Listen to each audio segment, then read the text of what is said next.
Muy bien. Vamos a dar inicio al día de hoy. Lo primero que tengo que hacer es presentar al maestro Rafael Alejandro Martínez Vargas. Él es abogado penalista, es maestro en juicios orales, es académico y catedrático, socio director del bufet Martínez Vargas Abogados, es abogado asociado en el bufet Rivero y Asociados, abogado asociado en Olea Olea Abogados, abogado asociado en Hernández Barros Abogados, conferencista nacional e internacional, catedrático en la Universidad Mesoamericana de Tehuacán y en la Barra Nacional de Abogados. Tiene muchísimo currículum porque es un gran ponente y al igual que su servidora, siempre, por lo que he visto, acude cuando es llamado a compartir conocimientos. El día de hoy vamos a tener el gusto de escuchar de él una conferencia que tiene por título El hecho que la ley señala como delito y el estándar mínimo de prueba para el dictado de la vinculación a proceso dentro del proceso penal acusatorio. Maestro Rafael Alejandro, bienvenido a esta su casa, la Barra Nacional de Peritos en Documentoscopía. Para nosotros es un gusto, es un honor escuchar de personas tan experimentadas como usted la experiencia profesional que en realidad es lo que nos nutre a nosotros todos los días. Nosotros en la Barra siempre hemos pensado y hemos estado trabajando para poder realizar un binomio con el abogado, porque es importantísimo que el abogado tenga esta relación con el perito antes, durante y después de los juicios. Entonces, para nosotros nos llena de gusto tener a un abogado que se dirige el día de hoy a todos nuestros asociados y a algunos invitados el día de hoy. Bienvenido, maestro, le dejo los micrófonos. Buenas tardes. Muy buenas tardes, estimada. Para mí un tremendo placer y privilegio el estar el día de hoy con ustedes. Ahorita tengo la voz así como Pau Rubio porque ando un poco mormado, lo cual eh, la buena noticia pues es que se escucha.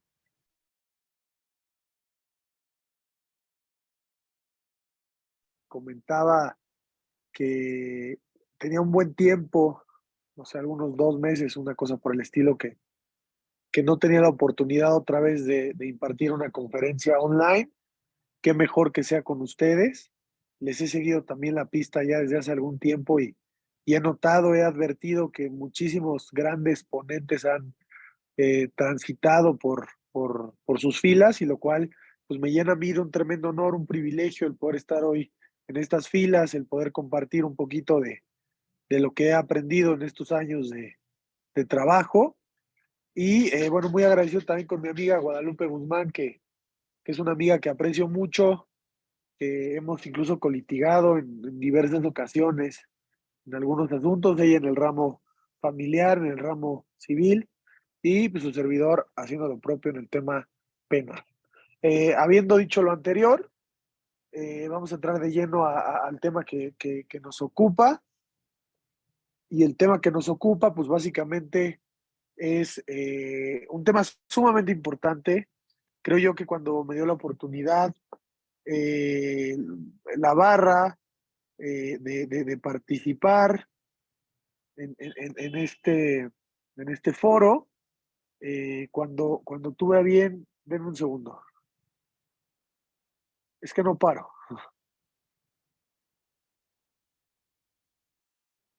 cuando tuve a bien el participar en esta plática, y me pidieron el tema,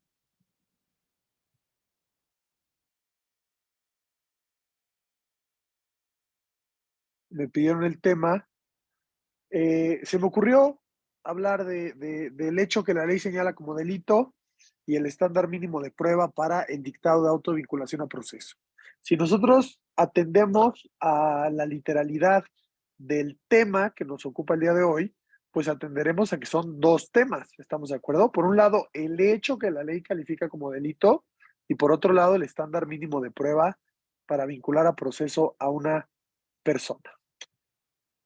Partamos que aquí en México veo mucha gente que de Costa Rica, de Argentina particularmente, que, bueno, eh, aquí en México hubo una reforma estructural en materia de justicia penal en junio de 2008 en torno a cambiar de un sistema de impartición de justicia como lo era el tradicional o inquisitorio a un sistema acusatorio, ¿no?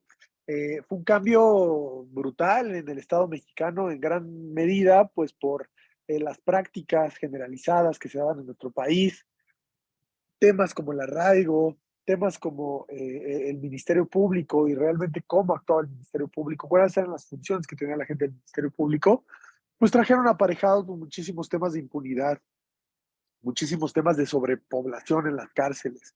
Nos hablamos nosotros de esta transición estructural, constitucional, en junio de 2008, pues no podemos obviar que trastoca también el tema de los derechos humanos y también el tema del derecho penitenciario, ¿no? Hoy qué interesante que hablemos desde una barra nacional de peritos en atención a que hoy el abogado penalista debe de ser todoterreno, en atención a que debe tener grandes conocimientos en torno a ciencias criminalísticas, en torno a ciencias penales y ciencias auxiliares del derecho penal, cosa que anteriormente pues era realmente muy escueto, ¿no? Hoy la oralidad que supone un sistema de enjuiciamiento como lo es el acusatorio es muy importante. El sistema, si bien es acusatorio y se rige por ciertos principios de los cuales platicaremos más adelante, la oralidad es la vía con la que nosotros vamos a poder plantear una teoría del caso, plantear una versión del hecho circunstanciado ante el órgano jurisdiccional, lo cual pues no es un tema menor. Evidentemente que si atendemos a la premisa que guarda los principios generalizados de un sistema tradicional y los principios generalizados de un sistema acusatorio, pues evidentemente hallaremos mucho más posibilidades de encontrar un sistema garante y justo desde un punto de vista acusatorio. En el sentido que un sistema acusatorio es preponderantemente garante y protector de los derechos fundamentales porque principalmente, o el eje rector, pues es el principio de presunción de inocencia, ¿no? Entonces, si hablamos desde un punto de vista de un sistema tradicional, pues existe o permea un principio de presunción de culpabilidad, es decir, la autoridad está más interesada en castigar a un sujeto responsable señalado por la autoridad ministerial, naturalmente esta como órgano investigador, en hallarlo culpable y castigar, ¿no? Plenamente responsable del hecho circunstancial. En un sistema tradicional, en un sistema acusatorio, pues el eje rector es el principio de presunción de inocencia, el cual pues tiene una vertiente de regla de trato procesal, como vertiente externa, una vertiente interna, ¿no? Como ver, sentir y tratar al indiciado como inocente en todas y cada una de las etapas que comprenden el procedimiento ordinario penal. Luego entonces, esta parte de la oralidad pues es sumamente importante porque a través de la palabra es que como nosotros pues vamos a poder transitar la información que obra en los registros de investigación, que obra en nuestros medios de prueba, hacia con el juez. Entonces, una de las principales características que tuvo este sistema de impartición de justicia en atención precisamente a estos tópicos fue el cambiar denominaciones muy técnicas y muy importantes, como lo es el hecho que la ley califica como delito. En un sistema tradicional, evidentemente que gozaba de etapas dentro del procedimiento que lo componían, en una etapa primaria como lo es la averiguación previa, el agente del Ministerio Público podía contar con elementos de prueba suficientes para poder ejercitar acción penal en contra de una persona y que con estos elementos se pudiera ejercitar la acción penal. Hablamos de y por eso van tan de la mano, de un estadio procedimental muy adolescente, pero en el cual la prueba prepondera. Me explico. El Ministerio Público, al gozar de fe pública, al ser un órgano investigador que administraba y valoraba la prueba per se, por sí mismo, podía en averiguación previa, a través de la prueba, determinar que una persona era culpable. Básicamente, el auto de formal prisión, que era el auto que requería realizar el juez penal para sujetar a una persona a una investigación, judicial era mínimo. O sea, realmente incluso había un dicho aquí en México que decía que un vaso de agua y un auto de formal prisión no se le negaba a nadie. Perdón, es que ando un poco enfermo. Tópicos como la prisión preventiva abundaban en nuestro sistema de impartición de justicia. Casi todos los delitos eran merecedores a una prisión, dejando de lado el tema de los sustitutivos penales. Parte de la reforma fue precisamente eso, ¿no? Artículo 17 de la Constitución, cuando hablamos de justicia restaurativa. Artículo 19 de la Constitución mexicana, política de los Estados Unidos mexicanos, delitos de prisión preventiva oficiosa.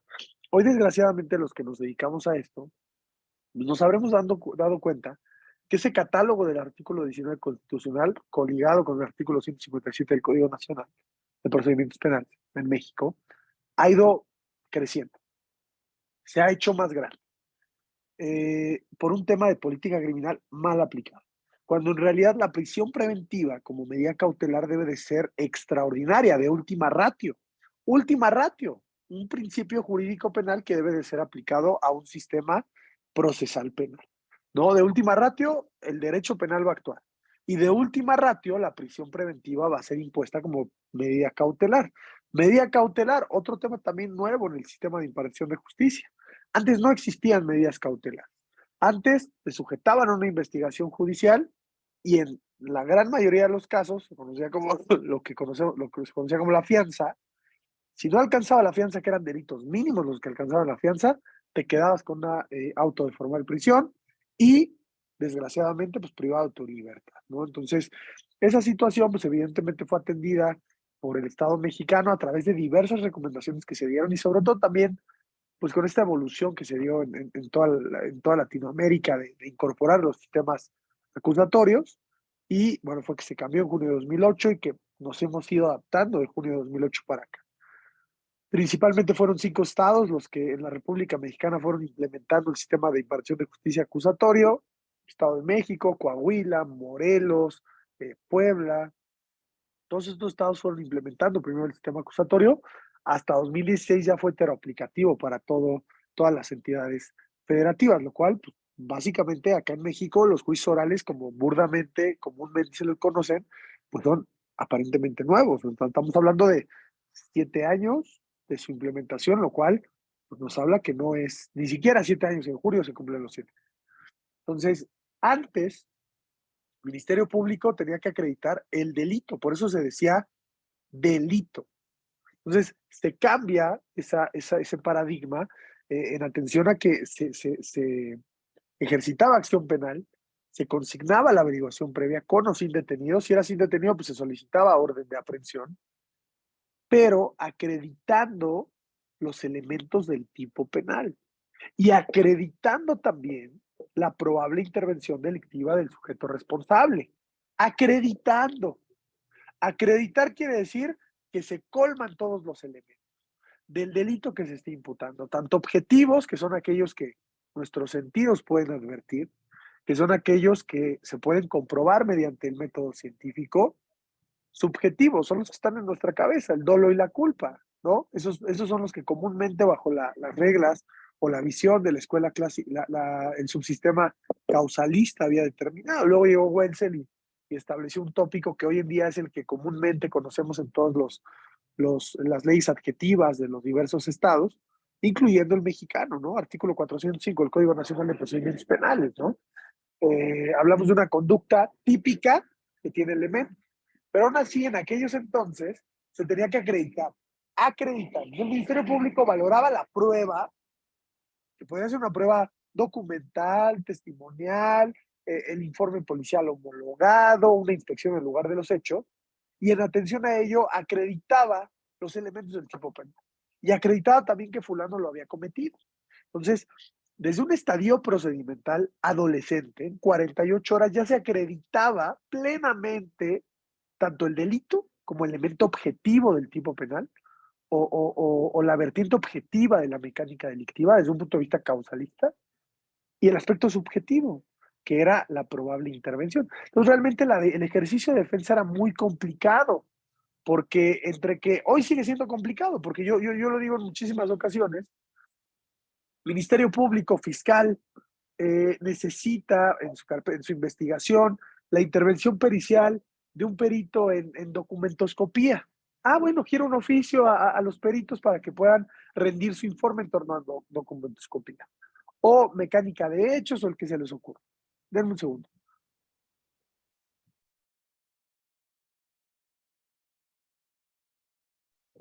El defensor, ¿qué tiene que hacer? O el imputado, o el investigado. Tiene que ir a contratar un perito en documentoscopía, en criminalística, en mecánica de hechos, en reconocimiento humano, en informática, lo que se le ocurra. Tiene que fondear. La víctima tiene que pagar.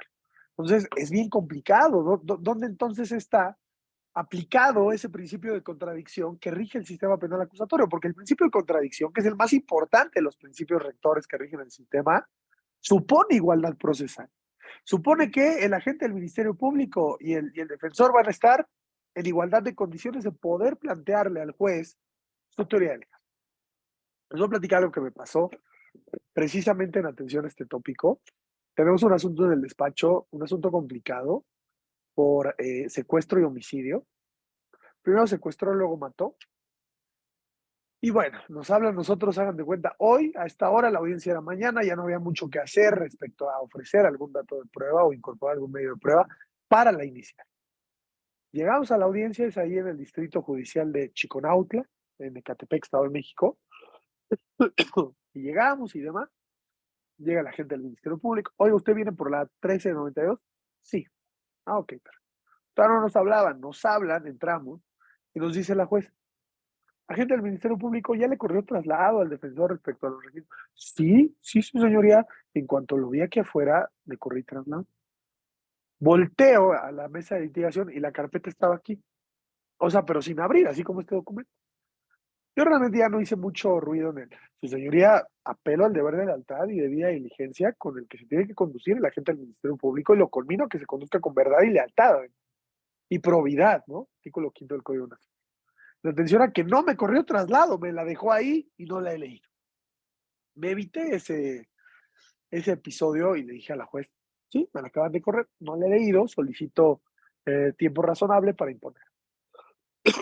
Tiempo razonable. Y la juez, ok, 10 minutos. ¿Ustedes creen que en 10 minutos lo que el fiscal, porque aparte es una fiscalía especializada, entonces él conoció del detenido, él conoció las 48 horas, él judicializó, él sabe perfectamente. ¿Ustedes creen que yo voy a estar en igualdad de condiciones en 10 minutos? Evidentemente que no. Por eso es bien importante advertir cada secuela procesal, cada etapa procesal en la que nos encontramos. Si vamos a debatir control de detención, si vamos a debatir formulación de imputación, si vamos a controvertir medidas cautelares, si vamos a controvertir plazo constitucional, si vamos a controvertir alegatos de no vinculación. O sea, hay que saber qué leer para no hacernos pelota. Si estamos hablando de la detención, que evidentemente el hecho circunstanciado es importante, porque el hecho circunstanciado parte todo, pero de cómo fue detenido es lo que importa en este estadio procedimental, de lo cual ya hablaremos más adelante.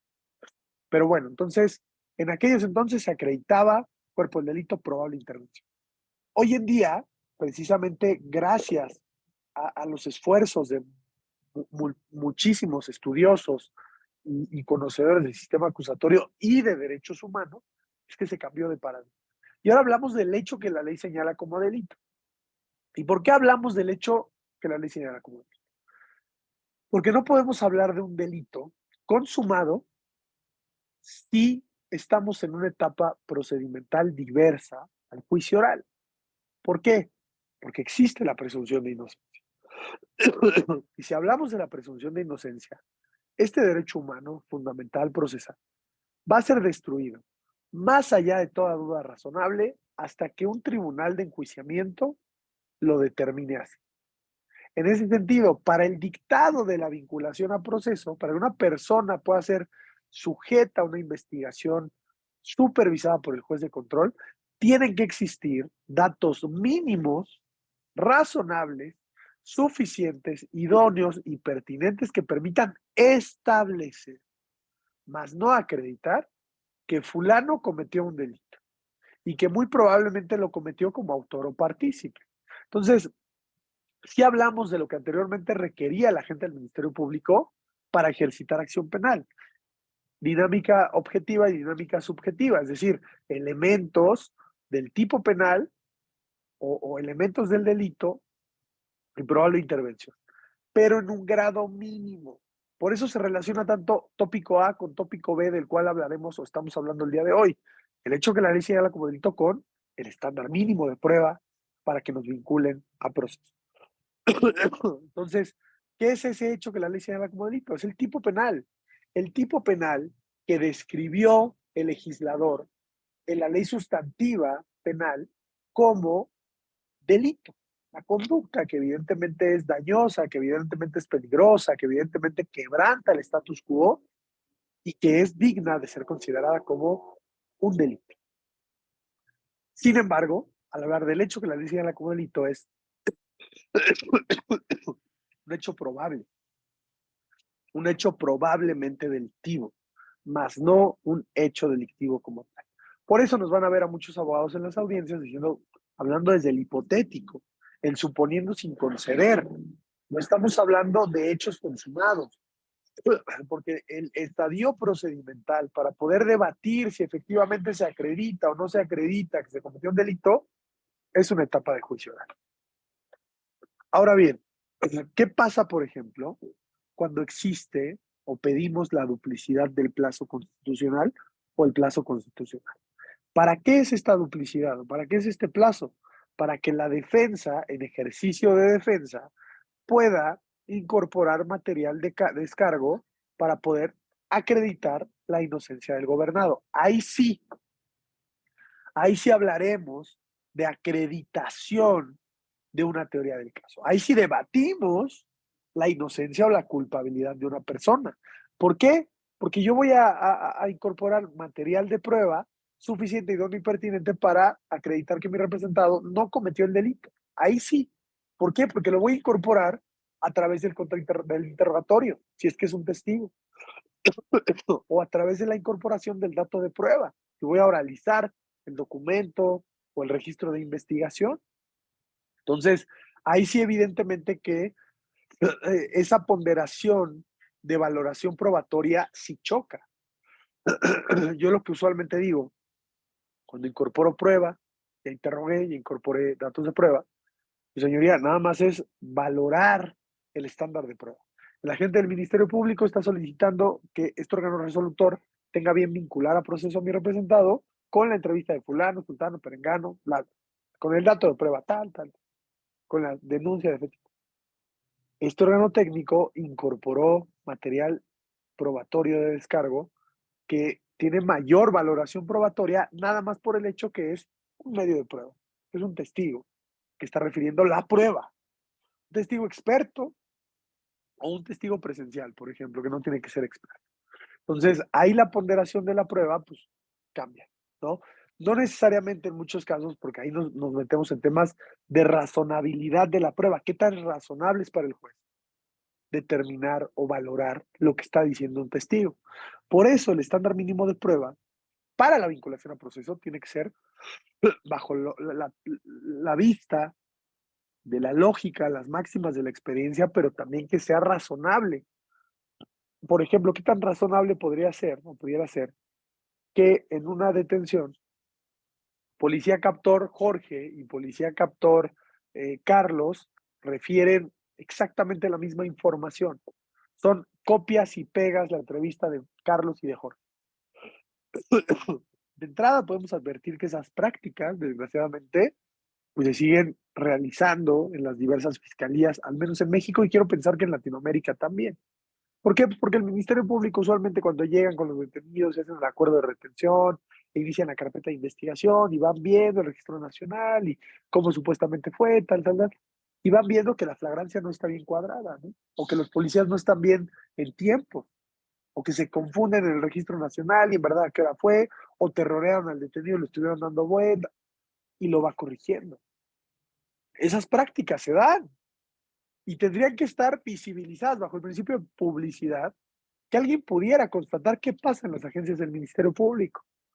En muchísimas ocasiones nosotros llegamos como defensores, permítanme, están haciendo el acuerdo de retención, ahorita no te pueden ver, porque están apenas con la puesta a disposición, pásate en 2 horas. Y en esas 6 horas, ¿qué pasó en esa carpeta? Pues nadie lo sabe, porque desgraciadamente las prácticas de este tipo en las diversas fiscalías, pues se siguen realizando y en esas instancias, pues el Ministerio Público se siente Dios Padre porque tiene la carpeta y él puede hacer y determina si decreta libertad, si va a judicializar. Pero eso les decía, el tema de la igualdad, pues no es tan igualdad, ¿no? Entonces, eh, luego entramos en esta parte del estándar de prueba. Hubo una miscelánea constitucional hace 4 años, si mal no recuerdo, sí, 4 años, en donde esta regla de poder incorporar como defensa medios de prueba para la continuación de la audiencia inicial, pues únicamente obedecía a delitos en donde la medida cautelar fuera de prisión preventiva, oficiosa o justificada, o alguna otra que restringiera la libertad de ambulatoria del sujeto. Dejando de lado los temas, por ejemplo, patrimoniales, de fraude, administración fraudulenta, abuso de confianza, ahí únicamente reservaba, artículos 314 y 315 del Código Nacional, a oralizar datos de prueba. Por ejemplo, si ibas en la duplicidad ibas a incorporar, o más bien ibas a ofrecer un testigo experto en contabilidad, ese testigo podía realizar su informe pericial, pero no puedes incorporarlo bajo las reglas de juicio oral. ¿Por qué? Porque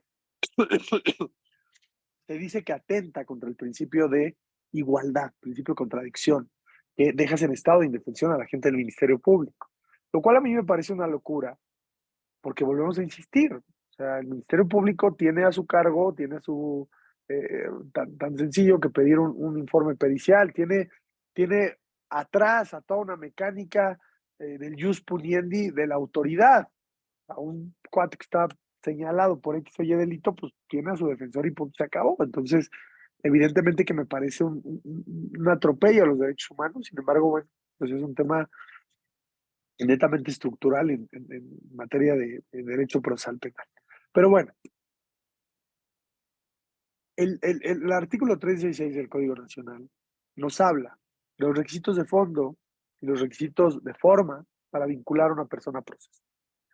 Y aquí me quiero detener, porque muchos jueces se curan en salud en la solicitud de vinculación a proceso de diversos sujetos, diciendo, en este momento, pues no vamos a poder debatir el fondo del asunto, no estoy diciendo que usted sea responsable, únicamente le hago el conocimiento que de lo que obra en la carpeta de investigación, hay datos de prueba mínimos que permiten establecer que usted participó en el evento delictivo.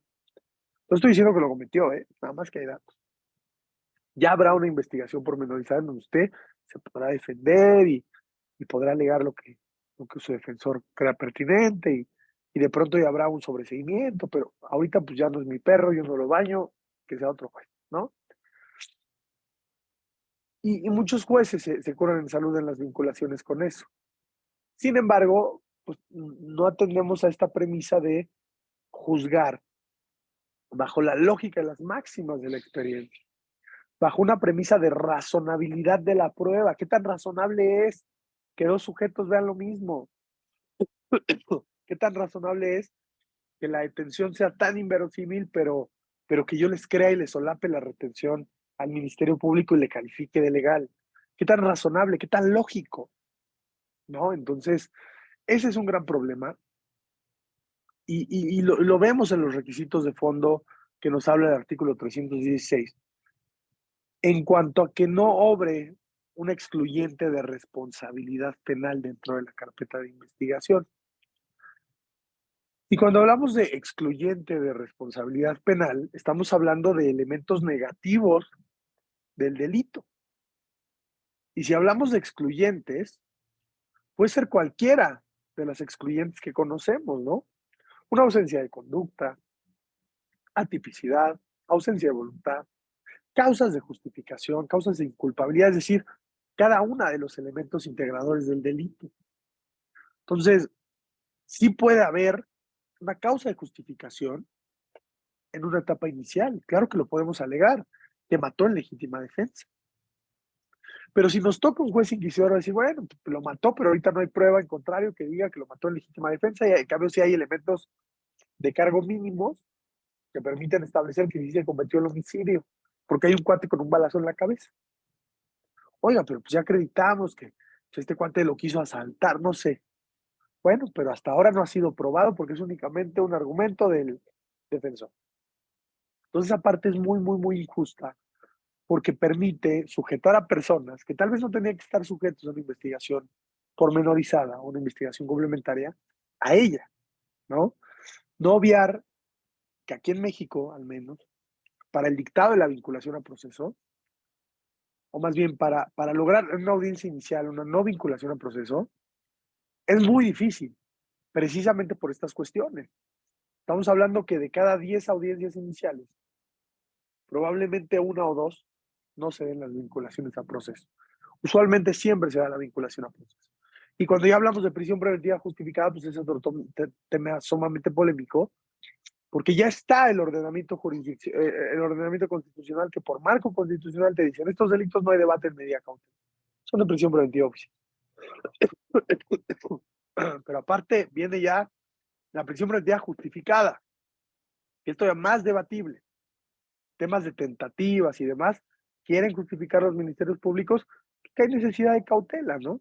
Cuando ni siquiera entienden qué es la necesidad de cautela. Entonces, esta parte del estándar mínimo de prueba obedece precisamente al establecimiento del delito y a que se establezca que fulano cometió el delito, más no que se acredite. Y muchos jueces incluso dicen, no, ahorita únicamente obedezco a establecer el elemento objetivo del tipo penal, el cual se cola. La atención a que hay en el mundo fáctico un cuerpo y que del informe médico se desprende de la autopsia que ese cuerpo fue, o ese cadáver murió a raíz de una golpiza, de un trauma craneoencefálico. Elemento objetivo, de acreditación científica y de poderlo advertir.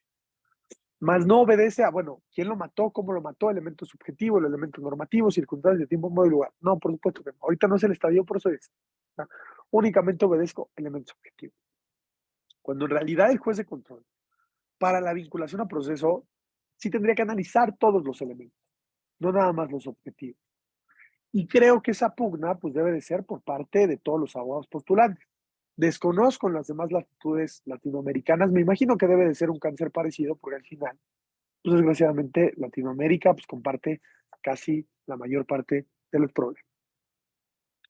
¿Hasta aquí alguna duda con qué es el hecho que la ley se haga como delito?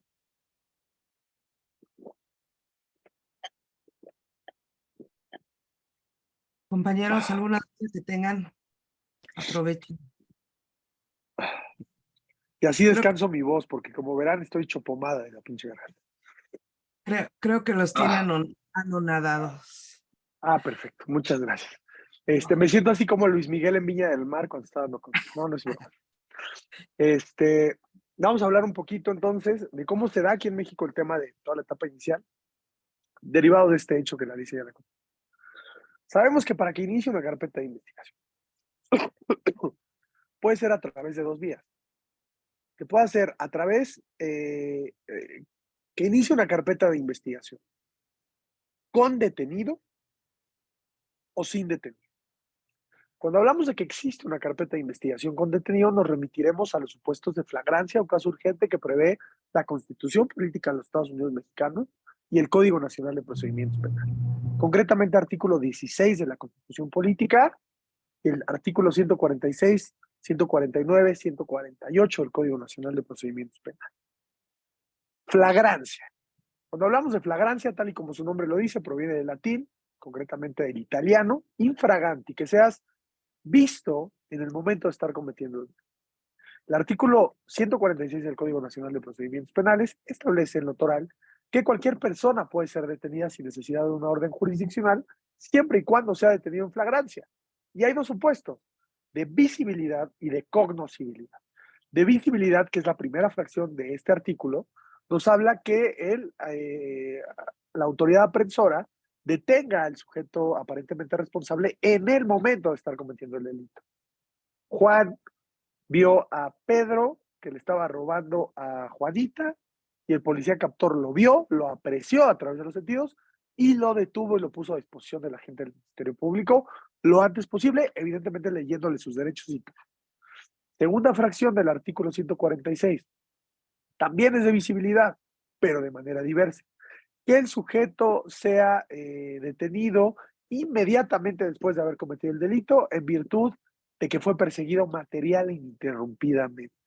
Policía captor vio a Juanito que le arrebató la bolsa a la señora Juanita, se echó a correr y el policía captor lo correteó, sí, lo persiguió material e ininterrumpidamente. Hay tesis jurisprudenciales, hay criterio de la Corte Suprema de nuestro país que habla de que la flagrancia en este supuesto, pues se puede interrumpir, no se puede interrumpir en tanto, pues se pueda acreditar que se dio la persecución material ininterrumpida.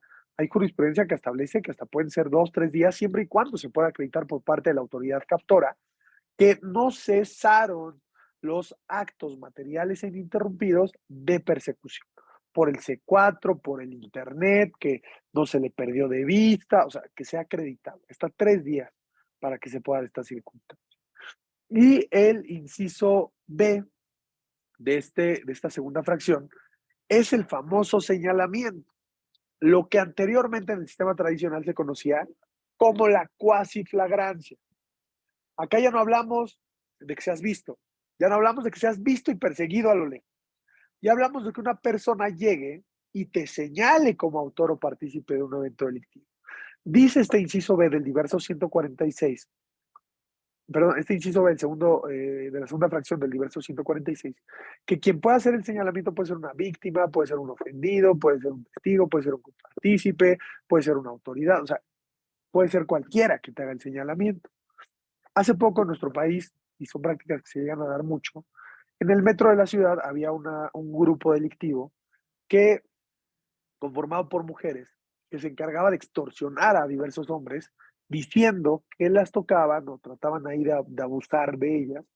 Y sí se daba el abuso porque pues, el tocamiento es un acto externo, colma lo que establece el abuso sexual. Y decían a la autoridad, a los policías que estaban en el metro, me acaba de tocar, me acaba de agarrar la mano. Cuando en realidad pues nunca le agarraban, era un tema de extorsión. Entonces el policía, pues, ¿qué hacía? Pues, te detenía. Entonces, es muy complicado este inciso, porque cuando sí es verdad y cuando no es verdad. Ese es el gran problema, ¿no? Yo, por ejemplo, cuando me toca en juicio oral interrogar a los policías que realizaron la captura, oiga, ¿usted vio? Objeción, es que no es el punto de prueba. No, bueno, pero pues evidentemente hubo pues ahí un tema de la detención y tal. Usted dígame, ¿vio? No, no lo vi. Entonces, ¿por qué detuvo? Ah, bueno, detuve porque me dijo la supuesta víctima que le robó los 200 pesos. Pero usted no lo vio. Entonces, ¿cómo le consta?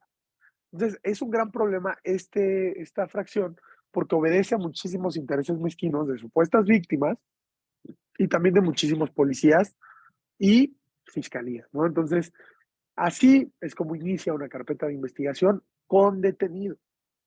Lo que tiene que hacer el policía que realiza la detención es poner lo antes posible a disposición de la gente del Ministerio Público previo lectura de derechos humanos al detenido. Ese acto del cual acabamos de hablar es detención. El artículo 16 de la Constitución Política de los Estados Unidos Mexicanos nos habla que cualquier persona puede detener a otra siempre y cuando esté cometiendo un delito. Evidentemente el derecho penal no exige actuaciones heroicas.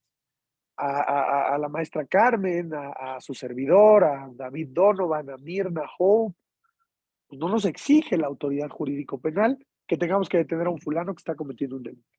No exige esas acciones heroicas. ¿Lo podemos o no hacer? A quien sí le exige, y podría entrar en un tema de cumplimiento del deber, son policía captor. Él sí tiene la obligación porque se sujetó a esa condición de detener y de erradicar el delito.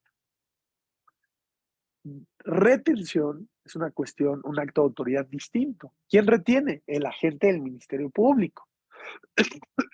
Retiene provisionalmente al sujeto señalado o al sujeto evidenciado como posible autor o partícipe de un evento delictivo durante o hasta 48 horas. Se podrán duplicar hasta este término cuando se trate de delincuencia organizada. Durante este término burdo de 2 días, el agente del Ministerio Público tendrá que realizar actos de investigación, técnicas de investigación tendientes al esclarecimiento de los hechos en aras de privilegiar y proteger derechos fundamentales, artículo primero de la Constitución, principio de pro persona, ahora mejor dicho, principio pro persona. Toda la actuación, tanto el agente del Ministerio Público como del asesor jurídico victimal como del defensor, debe de ir encaminada en el esclarecimiento de los hechos, las finalidades ulteriores del procedimiento penal, del proceso penal, esclarecimiento de los hechos, protección del inocente, que no se, que el culpable no quede impune y que se asegure la reparación del daño, pero principalmente el esclarecimiento de los hechos. Desorden de ideas, en esas 48 horas el Ministerio Público se entiende que como representante social tenga que realizar diligencias, actos de investigación tendientes a esta finalidad. Si una vez pasadas esas 48 horas el agente del Ministerio Público decide escalarlo a un juez de control, judicializa la carpeta de investigación con detenido. Y nos vamos a ir a la audiencia inicial, donde vamos a tener un pastel con 5 rebanadas. Control de la detención, formulación de la imputación, en algunos casos medida cautelar, vinculación a proceso y plazo de investigación complementaria o control de la detención, formulación de la imputación, solicitud de vinculación a proceso, medida cautelar y plazo de investigación complementaria. ¿De qué dependerá una u otra? Si solicitamos el plazo constitucional o la duplicidad del mismo o que se resuelva nuestra situación jurídica en ese momento. Como les comentaba hace un rato al inicio de esta tertulia, dependerá el estado procesal en el cual nos encontremos para ver qué es lo que vamos a debatir y cómo lo vamos a debatir. Si estamos en un estadio procedimental de control de la detención, pues bueno, debatiremos cómo fue la detención. ¿Cuál es el supuesto de flagrancia al cual alude el agente del Ministerio Público? Si es el supuesto del artículo 146, fracción primera, si es el supuesto de flagrancia del artículo 146, fracción segunda, inciso A, o si es el supuesto de flagrancia del artículo 146, fracción segunda, inciso B. No se pueden mutar estas clasificaciones de flagrancia. ¿Por qué? Porque mutarlas o cambiarlas sería tanto cuanto como modificar la realidad. Habrá ocasiones, por ejemplo, donde sea un choque y derivado de ese choque exista un homicidio culposo. Y vamos a pensar que atropellan a un fulano y 2 testigos lo ven. Y además de que lo ven, el policía que no estaba, llegan al vehículo participante en el evento delictivo y le dicen al policía, este cuate es el que acaba de atropellar. O sea, ahí sí se puede mezclar el hecho de, pues yo lo fui viendo y el otro supuesto de, lo señalé. Pero al final, lejos de que este supuesto pues es aislado, porque cambiar las modalidades de flagrancia sería cambiar la realidad, al final sí se debe de sostener un supuesto de flagrancia en la audiencia inicial, porque la reclasificación, perdón, da lugar a que el juez de control, en atención a una taxatividad penal, a un principio de legalidad, a un principio pro persona, tenga que decretar una no vinculación a proceso, porque es un sistema garante. Ahora, evidentemente que lo preponderante para el ofrecimiento, más bien no el ofrecimiento, porque el ofrecimiento es en la etapa intermedia, el desahogo de la prueba hasta una etapa de juicio oral, o en su defecto, en cumplido el plazo constitucional o la duplicidad del mismo, donde se ofertarán, aplican las reglas de etapa intermedia o de la audiencia intermedia, se ofertarán datos de prueba o medios de prueba. También en el control de la detención, artículo 14 del Código Nacional, podemos incorporar material de prueba. Hay muchos criterios, también hay que atender a esta premisa que este sistema de impartición de justicia es mucho de criterios, ¿no? Yo siempre se los digo a mis clientes. Aquí puede ser que nos haya tocado una no vinculación, pero si nos hubiera tocado en otro estado o con otro juez en este mismo sala de oralidad, a lo mejor nos vinculan, porque también cada juez tiene su criterio, porque también cada juez ve la vida y la ley de manera muy distinta. Hay jueces muy garantistas a los cuales les aplaudo. Hay jueces pues, que no son garantistas y que son pues, más en pro del Ministerio Público o también en pro de la víctima, ¿por qué no decir? Habrán notado a lo largo de esta charla que su servidor es preponderantemente defensor, debo decirlo, no digo que no lleve yo asuntos de víctimas, sí los llevo, pero preponderantemente me toca más defender y me gusta más defender si les soy honesto. Igual y por eso es mi postura, igual y por eso es ni charla de esta manera. A lo mejor si invitan a un ministerio público, pues les hablará diferente, pues, porque cada humano es un mundo, cada cabeza es un mundo, cada juez es un mundo, cada postulante es un mundo, ¿no? Entonces, hay muchos jueces que te dicen, ¿no? No es el momento procesal. Ahorita únicamente obedece el contradictorio a aclaraciones y precisiones y si está de acuerdo o no con la solicitud del Ministerio Público. Hay jueces, me ha tocado que haya jueces que hagan eso. Hay otros jueces que, claro, incorporan el material de prueba. Hay un video que establece que la detención fue 5 horas antes y que no fue en el lugar donde dice el policía captor que detuvo y que solapa el Ministerio Público en la retención. Entonces, ese material de prueba en aras de esclarecer los hechos, evidentemente que es importante y que de la mano es idóneo, pertinente y en su conjunto suficiente para esclarecer los hechos y sostener una teoría del caso.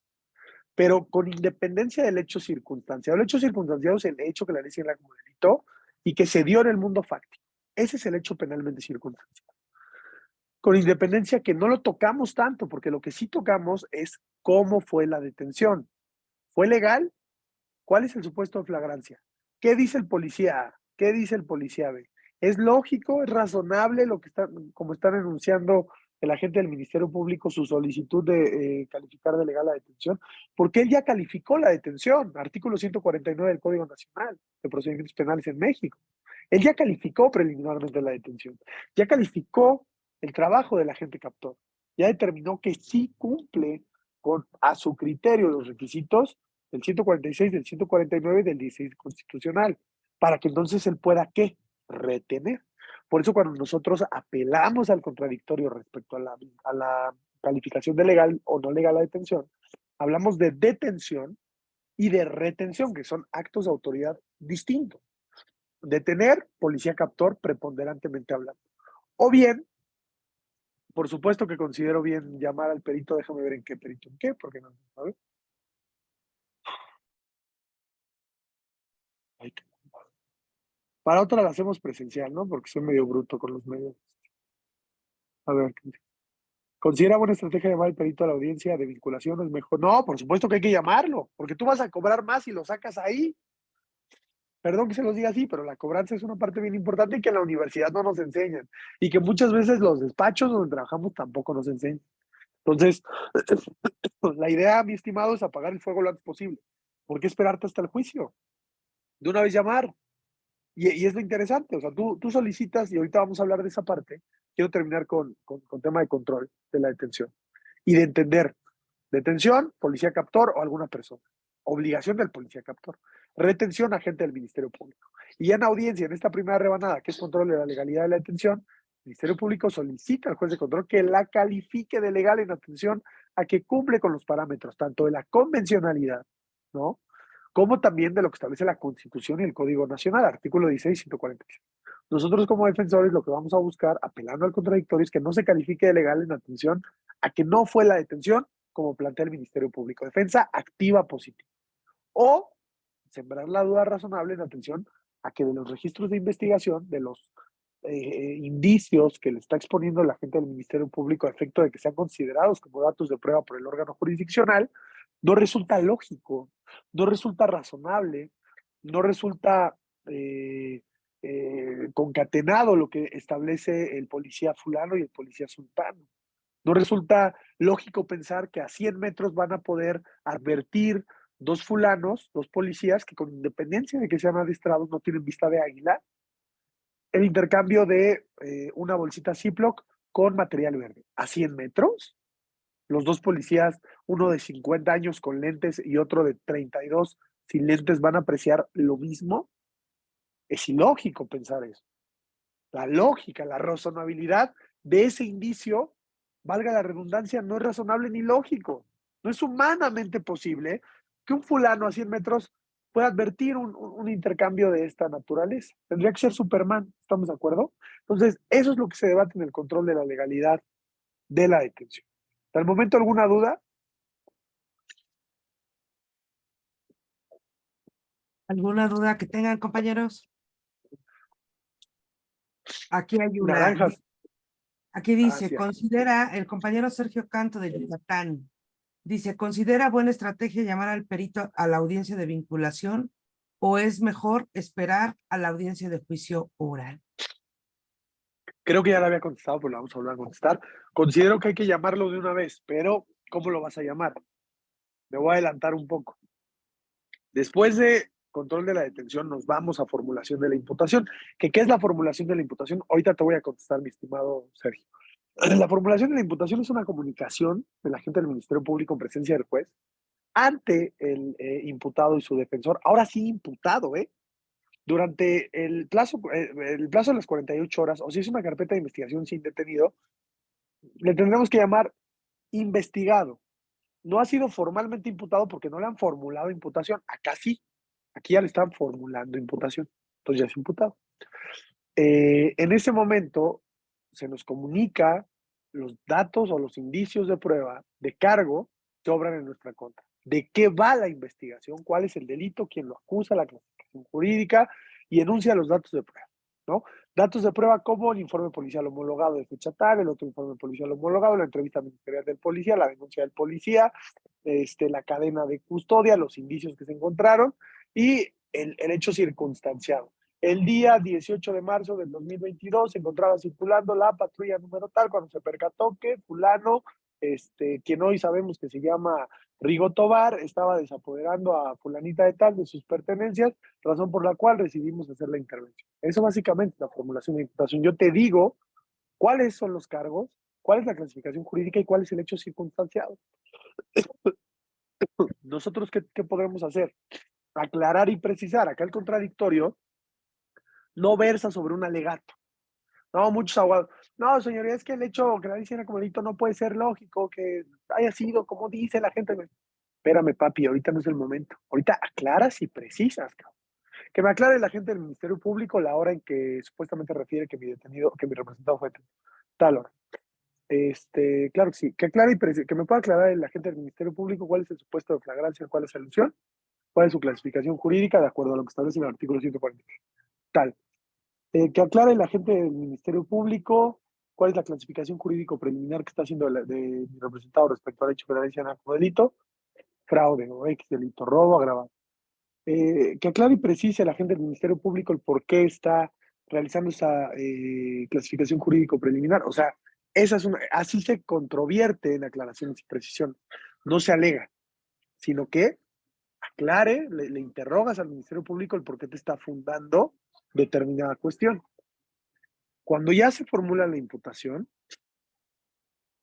¿cuál es la forma más adecuada de incorporar periciales? En el plazo de las 48 horas es complicado por parte de la defensa porque es muy rápido. Puedes incorporar entrevistas, puedes llevar testigos, claro que sí.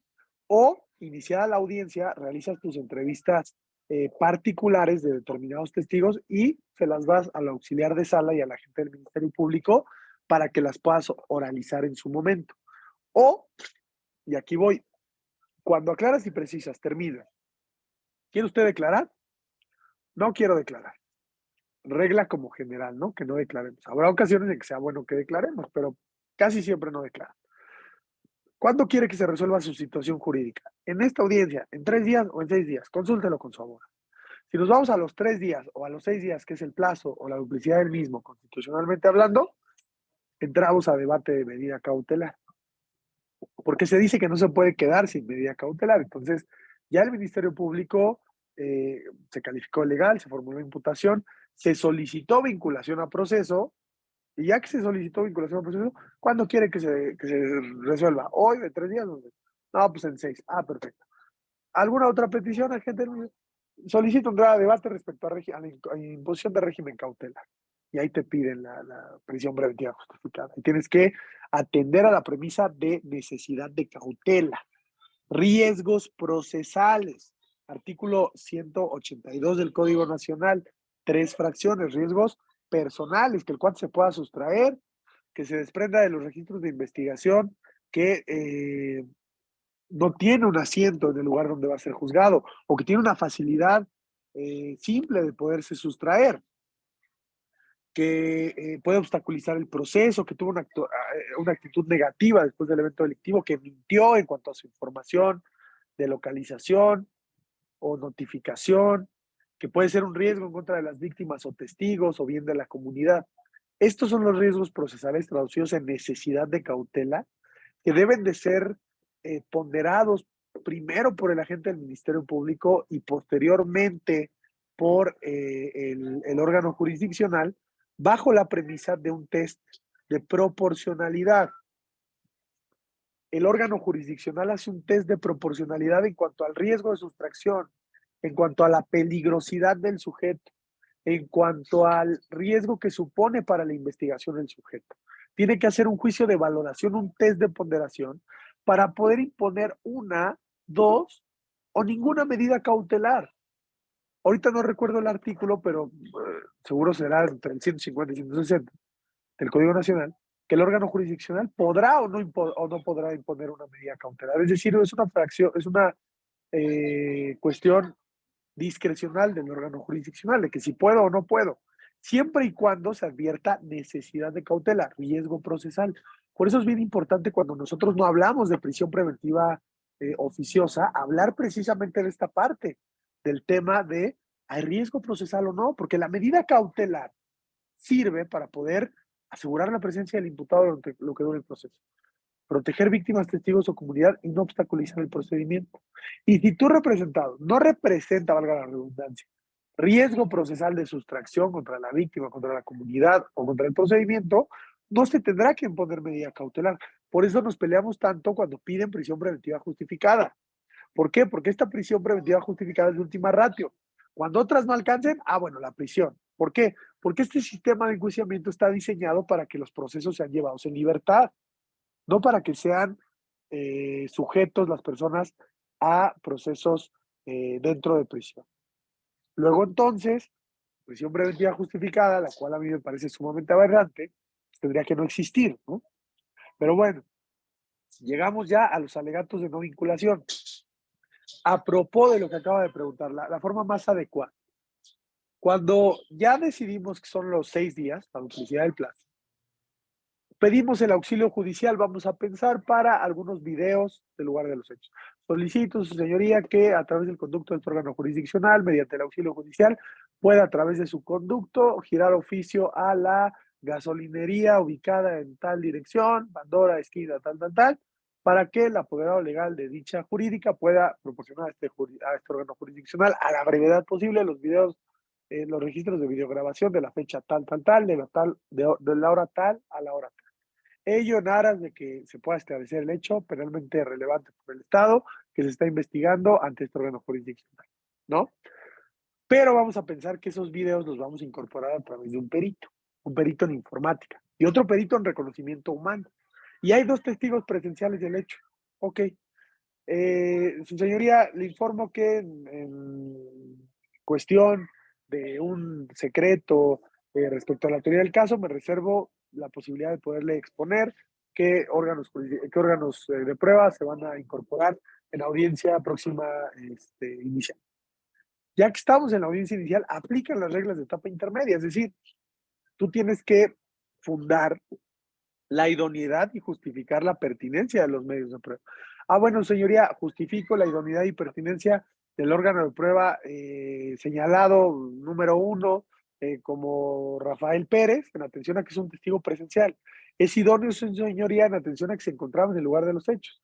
Es pertinente, su señoría, en aras de que en su declaración va a poder llevar a este órgano jurisdiccional a tener una realidad aproximada de cómo se dio el hecho circunstanciado. Y en su conjunto, su señoría, es suficiente en aras de poder esclarecer los hechos, en atención a que el testigo antes mencionado le constan los hechos penalmente relevantes que ante este órgano jurisdiccional se están investigando.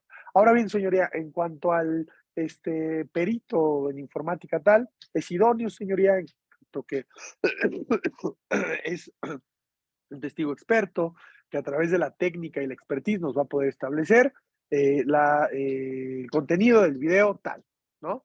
Y, señoría, en atención a lo que establece el 346 del Código Nacional de Procedimientos Penales, es un testigo idóneo, pertinente y suficiente, el testigo señalado como número 3, consistente en un testigo experto en reconocimiento humano, porque lo que nos va a decir, pues nos va a poder orientar, sobre todo este órgano jurisdiccional, de las condiciones mesomórficas y físicas de las personas que aparecen en el video. obviamente que el Ministerio Público va a solicitar exclusión. Señoría, en términos de lo que establece el 346, solicito que se excluya el medio de prueba en atención a que es sobreabundante. Es sobreabundante, señoría, porque lo que dice el testigo Pedrito y Juanito es lo mismo. Señor. Y sabemos que la intención de la etapa intermedia es no contaminar al órgano jurisdiccional que conocerá la postre de un juicio oral y la idea es que lleguen los medios de prueba más apegados al hecho circunstancial. Si bien es cierto como lo es, su señoría, en esta etapa procesal nos encontramos en una reanudación de audiencia inicial en virtud de una duplicidad del plazo constitucional. Sin embargo, aplican las reglas de juicio oral y por tanto me permitir solicitar la exclusión en los términos de juicio oral. Entonces, en audiencia inicial vemos todo, ¿no? ¿Cuál es el método idóneo? Contestando a tu pregunta, pues básicamente esa, mi estimado. Cuando se acoge a la ampliación, es necesario que señale los actos de investigación, incluidas las periciales. No necesariamente, ¿eh? Creo que es el artículo 315 el que señala que en aras de que haya igualdad tengas que descubrir tu material probatorio. Sin embargo, no es una regla que aplique, o sea, no es una regla que se tenga que cumplir. ¿Por qué? Por ejercicio de defensa. En estricto sentido, habrá juez que te diga, no, sí, señálame de una vez qué medios de prueba van a hacer. Hay otros que no, hay otros donde me han tocado que digo, señoría, solicito auxilio judicial, tal, pero necesito esperarme a que el perito tal, necesito esperarme en aras de un tema de derechos humanos, ejercicio de defensa, pueda yo desahogar o exhibir mis medios de prueba. Me ha pasado lo primero como lo segundo, tú tienes que leer al juez. Más o menos yo, pues, acá en México, ando mucho en la Ciudad de México, en las unidades de gestión, y ya vas conociendo, ¿no? Por ejemplo, los de la 12, que es no sé si me está viendo alguien que trabaje ahí, que es la especializada en cateos y órdenes de aprehensión, los jueces son muy cuadrados, o sea, ahí sí los tienes que señalar desde el auxilio judicial qué medios de prueba vienen, con independencia de que te pueda salir una prueba superveniente, un testigo por ahí que no tenías, ¿no?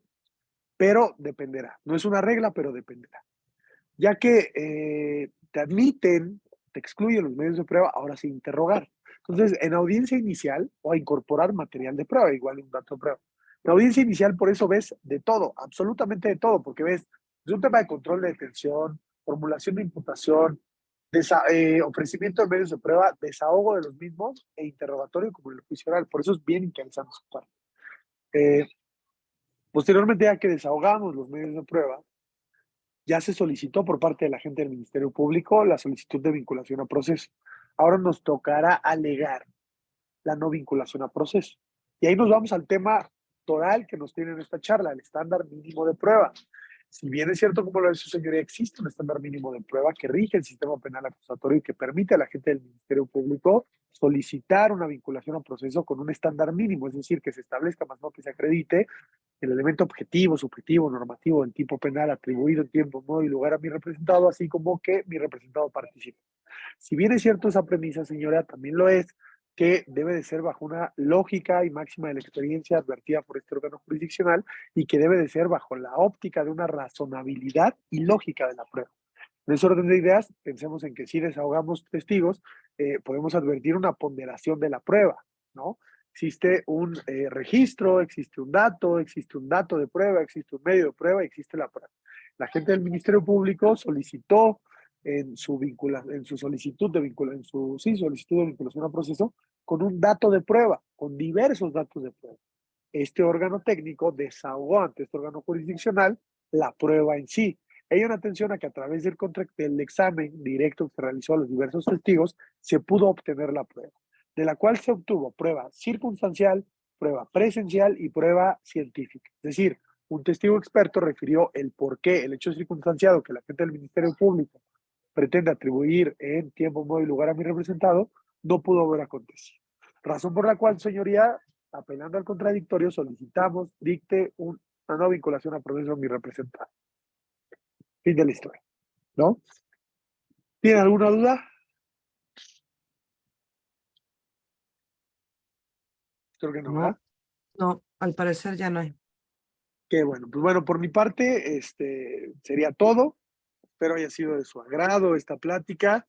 Este, Insisto, un tema sumamente importante, sumamente relevante, da para mucho. Transitamos desde el hecho que la ley señala como delito, la explicación del mismo, hablar un poco de la prueba para hablar ya netamente de toda la fase inicial, la etapa inicial. Tocamos tópicos de todo lo que comprende la audiencia inicial, medida cautelar. Creo que lo único que no platicamos fue el plazo de investigación complementaria, el cual voy a tocar rapidísimo. Ese plazo se decide por el órgano jurisdiccional cuando el Ministerio Público pide 2 meses, 3 meses, dependiendo del delito se podrá pedir el plazo. No puede exceder, por ejemplo, la prisión preventiva salvo ejercicio de defensa por más de 2 años. Vamos a pensar que la impusieron, incluido naturalmente también el plazo de investigación complementaria. Cuando la media aritmética del delito exceda de 2 meses, se podrá hasta 6 meses imponer el plazo de investigación complementaria. Ya será una cuestión de estrategia y del delito por el cual esté siendo investigado el angelito, la imposición de este plazo de investigación complementaria. Generalmente imponen 2, 3 meses y ahí andamos los abogados pidiendo prórroga para el plazo de investigación porque vamos a meter otro perito, porque vamos a meter otro testigo o porque queremos preparar mejor o queremos ganar tiempo. De pronto presentamos una apelación, un amparo y queremos que se vaya a resolver. Muchísimas gracias, Sergio y Ernesto. A la orden.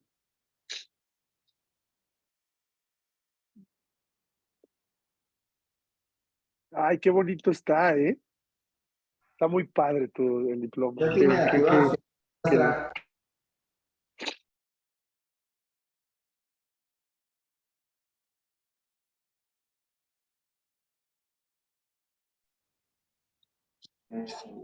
Maestra Carolina, no tiene activado su sonido. Ok, gracias. Perdón, maestro. Una pregunta.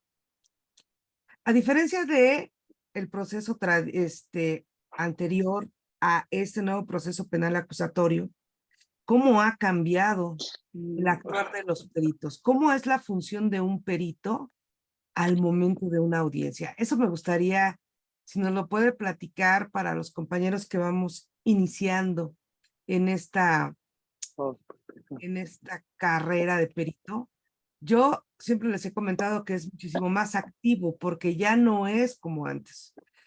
¿Nos puede decir rápidamente usted cuando ocupa un perito, cómo es su interacción con él y cómo trabaja el perito en este nuevo proceso penal acusatorio? Qué interesante. Espérame, sí, mi amor. Denme un segundo que.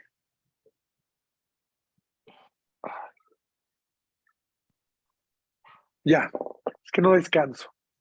Soy padre, madre, karateca y titular de un despacho. Muy interesante tu pregunta, porque creo que lo dije al principio. Hoy en día, este sistema supone que el abogado sea todoterreno y que tenga conocimientos mínimos de criminalística, ciencias penales y demás. Yo creo que antes la prueba pericial estaba muy infravalorada por la actuación del Ministerio Público y porque si el Ministerio Público decía A, el juez decía sí, A. 30 años de prisión. Entonces la prueba pericial, creo yo, y lo poco que me tocó ver de ese asunto, de ese sistema, yo empecé a trabajar en 2012 y si bien fueron 4 años todavía de la transición, al menos donde yo me desarrollaba, que era Ciudad de México, también lo cierto es que pues, cuando eres pasante no tienes como la misma vista a lo que tienes hoy, ¿no? O sea, definitivamente que, es más, hasta por un tema de experiencia y de preparación muscular del cerebro, pues no entiendes las cosas igual. Sin embargo, lo que sí he advertido es que pues, anteriormente la opinión pericial no era tan tomada en cuenta precisamente por el Ministerio Público y por el juez.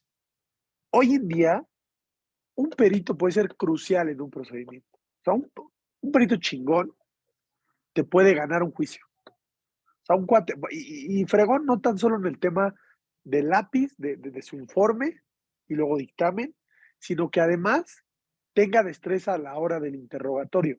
Yo por eso cuando busco algún perito en X, en psicología, en grafoscopía, en cualquier rama, pregunto, ¿es perito? ¿Sabe el sistema acusatorio? ¿Va a audiencias? Sí, voy. Mauricio Reséndiz, por ejemplo, que es un gran amigo mío, buenísimo en audiencia. O sea, el cuate sabe más de interrogatorio que yo, de tantas veces que ha ido. Entonces, la función de un perito en sistema acusatorio es de la mano con el abogado. O sea, luego yo he tenido juntas con peritos en donde vas de la mano de tal suerte que armas tú el caso con él. Y es crucial un buen perito. Y no tan solo para el juicio oral, ¿eh? Platicábamos de la duplicidad del plazo. También lo puedes, evidentemente, ocupar en ese estadio procesal y es, a mi parecer, crucial la preparación que deba tener un perito, no tan solo en su área de expertise, sino también en esta parte de saber cómo lo van a interrogar y saber técnicas también de interrogatorio y cómo defender su dictamen. O sea, porque al final él elabora un dictamen, corres al Ministerio Público y tiene que defenderlo en el interrogatorio. Tiene que demostrar a través de este examen y de este contraexamen el contenido de su dictamen. Parece crucial la función de un perito y sobre todo, insisto, que esté preparado en su área de expertise, pero que también esté preparado en lo que supone una audiencia oral. Claro. Sí, es primordial el trabajo conjunto del perito con el abogado y eso es lo que estamos tratando nosotros de hacer como asociación, acercarnos también a asociaciones de abogados. En realidad, este trabajo, esta dualidad, lleva una gran importancia y también les da una gran ventaja a las personas que son representadas por los abogados, ¿no? Desgraciadamente, muchas veces están mal informados. Las personas que se preparan como peritos o en algunas escuelas no les informan bien, ¿no? Me pasó en una conferencia en Guadalajara. Yo dije, son estudiantes de derecho y casi me linchan, ¿no? Dije, bueno, si son criminalistas, pues en realidad deben de estar conscientes que el área de aplicación y en donde van a trabajar es el ámbito jurídico. Entonces es muy importante la capacitación continua y lógicamente la colaboración que podamos llegar con los abogados. No solamente es saber hacer un dictamen pericial, inclusive tenemos que tener preparación ya en juicios orales, también en oratoria, en técnicas de interrogatorios, porque eso es lo que nos va a ayudar en la actualidad a poder ser un buen perito. Pues muchísimas gracias. Totalmente. Muchísimas gracias, maestro. La Barra Nacional de Peritos en Documentoscopía, Asociación Civil, agradece al maestro Rafael Alejandro Martínez Vargas, abogado penalista, maestro de juicios orales, por haber participado en calidad de ponente en el webinar El hecho que la ley señala como delito y el estándar mínimo de prueba para el dictado de la vinculación a proceso dentro del proceso penal acusatorio, desarrollado en modalidad online el día 10 de febrero del año 2023 con una carga de 2 horas en vivo. Firma a su servidora, presidenta de la Barra Nacional de Peritos en Documentoscopía, Maritza Carolina Morales Reyes, y a nombre de todos y cada uno de los asociados, de todos los que formamos a esta gran familia, le agradecemos mucho que se haya tomado el tiempo. La verdad es que fue algo muy agradable. A mí me encantan este tipo de capacitaciones, no llegar y poner una diapositiva y leer. A mí me encanta No, tipo de pláticas porque es cuando realmente aprendemos y vemos el gran manejo de el tema y por lo tanto reconocemos su experiencia y muchísimas gracias. Muchísimas gracias por perdónenme que no había visto que era de 2 horas, pero es que de verdad me va a dar un cáncer de próstata de que tengo mucho trabajo. Se me fue la onda ahorita que di 2 horas, dije, no, llevamos hora 20, perdónenme. Y No, yo no la se verdad es que preocupe. eso de las diapositivas no me gusta. Entonces, ¿qué les parece si hacemos otra? No había visto, ahorita que me dije, ¿qué? Entonces, ¿qué les parece si hacemos No. otra y hablamos? Ustedes díganme de qué. Y continuamos. Se me fue cañón la onda, perdón. Sí, claro, no, haya otra oportunidad, pero no, en realidad, la constancia siempre las tenemos, por 2 horas para ustedes. Nada más que No, sí, la próxima vez que me inviten sí les voy a aventar diapositivas, Manuel. yo no es necesario. Bueno, pues No, no, muchísimas, gracias. No, hombre, gracias a muchísimas ustedes. gracias. Muchísimas Y ahí si gracias, gustan maestro. seguirme en mi página, Rafael Satara con S en Facebook. Espero me sigan y sobre todo ustedes en la barra. Les mando un fuerte abrazo. Muchas gracias, Maritza. Qué linda eres. Estamos en Muchas contacto. Sus gracias. órdenes. Muchísimas gracias, maestro. Buenas noches. Le envío por PDF. Mil gracias. Ahorita Gracias. lo voy a subir. Me encantó. Está lindísimo. Bueno, muchas gracias. Buenas noches. Bye. Ah.